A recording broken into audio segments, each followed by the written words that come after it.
केलं आहे. कोणत्याही नागरिकाला विविध वित्तीय उत्पादनं किंवा मंचांवर समान पडताळणीची पुनरावृत्ती करण्यास लागता कामा नये याची खात्री करणं ही सर्व हितधारकांची जबाबदारी असल्याचं वित्तमंत्री निर्मला सीतारामन यांनी म्हटलं आहे. सेबी अर्थात भारतीय सुरक्षा आणि विनिमय मंडळाच्या 38व्या स्थापना दिनानिमित्त आयोजित एका विशेष कार्यक्रमात त्या आज मुंबईत बोलत होत्या. सेबीनं सगळ्यांसाठी एकसारखे KYC नियम आणावे आणि ही प्रक्रिया सोपी आणि डिजिटल पद्धतीने करण्याचे निर्देश त्यांनी दिले. नागरिकांना आर्थिक सेवांचा वापर करताना अजून चांगला अनुभव मिळावा यासाठी काम करण्याची गरज आहे.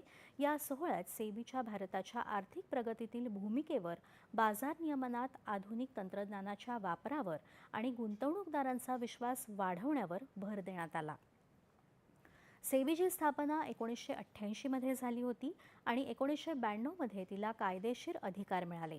त्यानंतर ती शेअर बाजाराचे नियमन, विकास आणि गुंतवणूकदारांचं संरक्षण करणारी एक महत्त्वाची संस्था बनली आहे.